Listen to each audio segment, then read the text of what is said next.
Good day guys, and welcome back to yet another Insta360 X3 video. In today's video, I want to share how I use the Insta360 X3, the settings I use, how I export the footage, and basically everything that you need to know in order to get the best possible image quality coming from the X3. So without further ado, let's just kick it off with preparation and planning.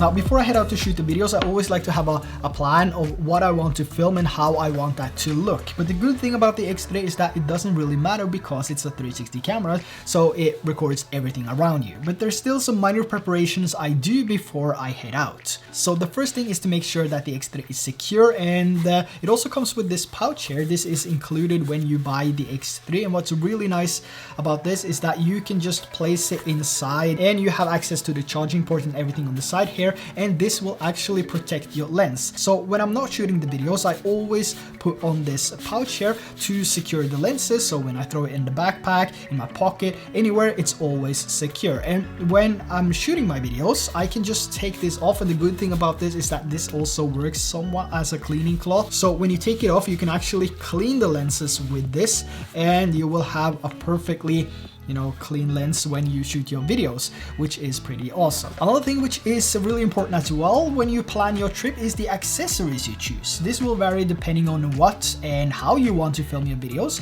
but your main accessory is always going to be that invisible selfie stick. As long as you have this, you can just about film anything. But I do have my favorites though, which is the 3-meter selfie stick and also this 114 centimeter vlog stick, which I call it, and also the motorcycle clamp, which allows me to clamp this to just about anything. And this is the only accessories that I need when I make content here on my channel. But when I ride my motorcycle, for example, I do prefer the remote. So this is something which is always connected to the X3 when I'm out riding. But as long as I have the motorcycle clamp and the selfie stick, I'm pretty much all set. Now, when it comes to shooting these videos, it's basically straightforward. You record a 360 video, which you later reframe in the studio or mobile app. So the only thing you have to do is to press the record button and hold the camera as you want. But there is a few things to consider when you're out shooting your videos, like how is the lighting condition, where is the sun, and how should you hold the camera in harsh lighting conditions, what are the settings you should use, and so on. The first thing, which is also the most important thing, is still going to be the accessories. So this is not only going to make it easier for you, but it will also determine what type of videos you'll be able to film. So for my style of shooting, I would need a 3-meter selfie stick,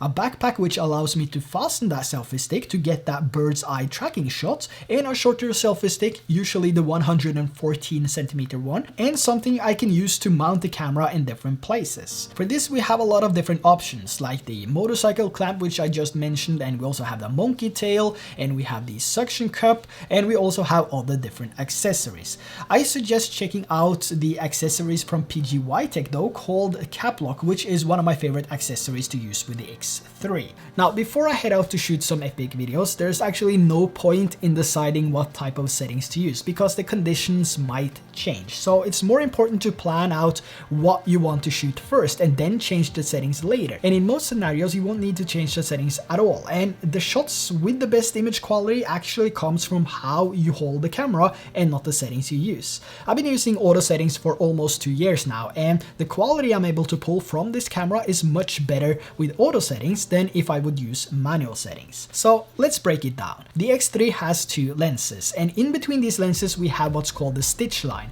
and this is also the weakest point of a 360 camera, so you want to avoid this as much as possible, especially if you plan on framing yourself. Even though the X3 is a 360 camera, you can still get your shots ruined by the stitch line if you're not aware of how it works in reality. So regardless of how you hold, mount, or record videos with the X3, you always have to keep it as steady as possible and in the same position, especially when it comes to rotating the camera. The more you rotate the camera, the more processing is required in order to stitch the video, so less movement equals higher quality. Another huge factor is how you angle the camera, so for example camera versus sun or camera versus yourself when you're vlogging for example, or all three combined. So the placement of the camera versus subject versus the sun. And here it doesn't really matter where the sun is as long as you keep one of the lenses towards the subject or object you want to film. But you can always minimize the amount of sun hitting the lens by holding the camera at a 45-degree angle. This will help reduce the shutter a little bit and give you that better looking image with minimal effort.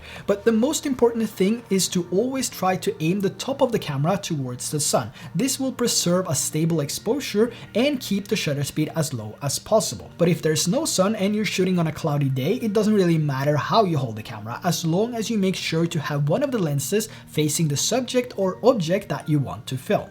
Even though it's a 360 camera and you're able to reframe and change the angle in post later, you still want to use it in somewhat the same way as a regular action camera and try to avoid the stitching as much as possible. So here's a few examples of how I mount the Insta360 X3 in different scenarios. So for the backpack shot, I mounted 3-meter selfie stick on the backpack itself, and this is the LowPro 450W, which has a pouch for tripods, which is perfect for a selfie stick as well, and it also got these belt locks which keeps everything in place. I also placed the X3 in a position so one of the lenses is facing forward and the other lens is facing backwards, and this will give me that extra crisp quality because most of the shots will be showing the front and the back, and the few times I'm framing the camera to show the environment, it will be a faster movement, maybe with some additional motion blur as well, so you won't be seeing much of that stitch line. Now as of vlogging, there's only one way of holding the camera basically, and that is at a 45-degree angle. This will give you the best result if you're using auto settings, and you will be able to avoid most of the stitching when you reframe later. And also here, when I move the camera around to different positions to show the environment, and I also want to include myself, I always keep the camera in the same position and try to keep the selfie stick and camera as static as possible. The more movement and rotation you have to the camera when changing position, the more likely it is to see the split between the two lenses. And the same goes for motovlogging. Here I use the motorcycle clamp from Insta360 with the 114cm selfie stick as well as the 3-meter pole.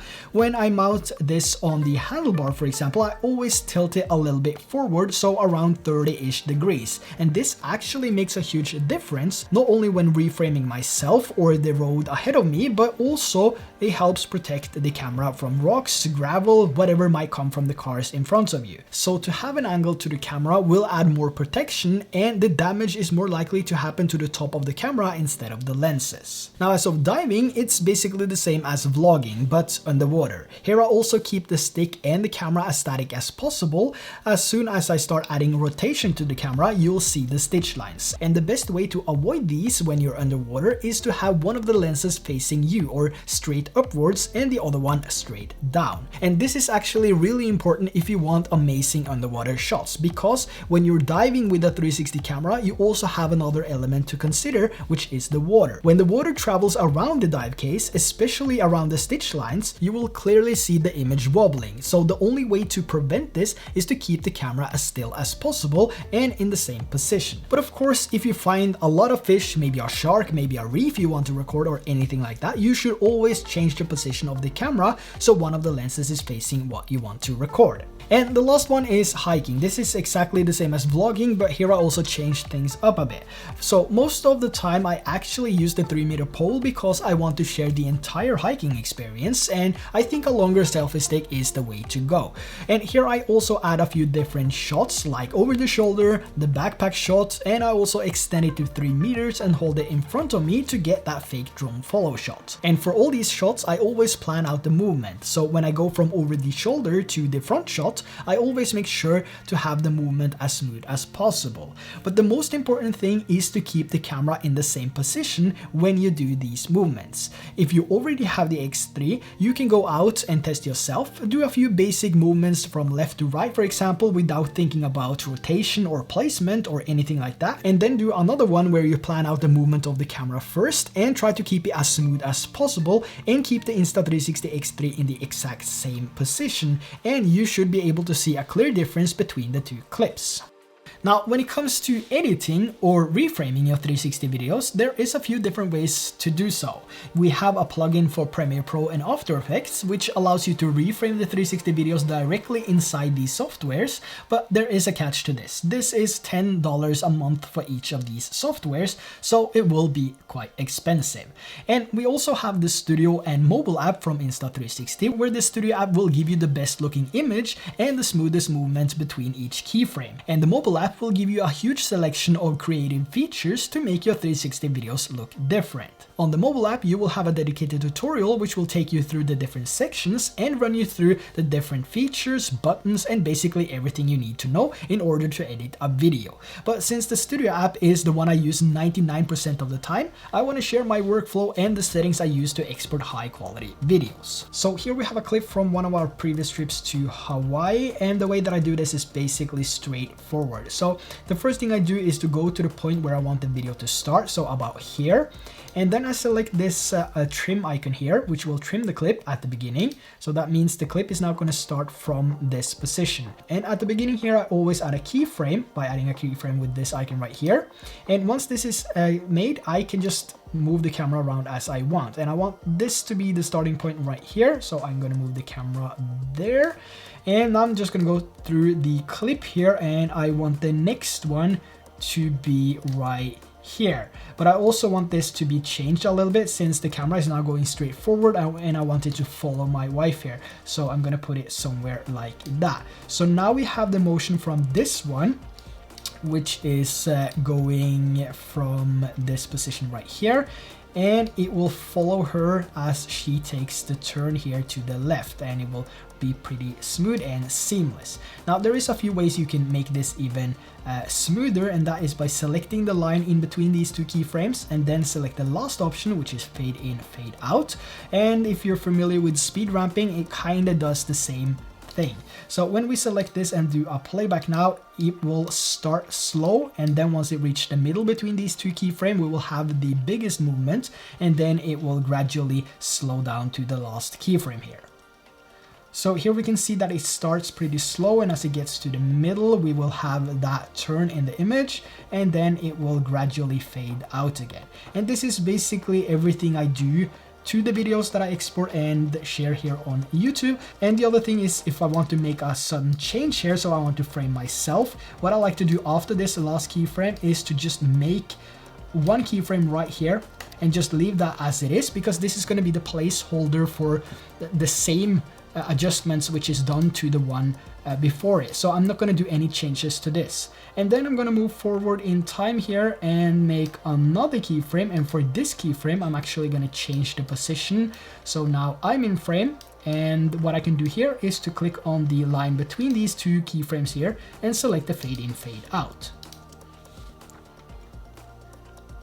So now we will see that this last keyframe, or the third one, is a placeholder, and as soon as it gets past that, it will start to gradually turn, and then we will have that rapid turn, and it will slow down again. So this is basically how I edit and reframe these type of videos. Now when it comes to exporting, if this is the entire sequence that I want to share, I'm going to select the icon right here, which is trim out. That means the video is going to stop here.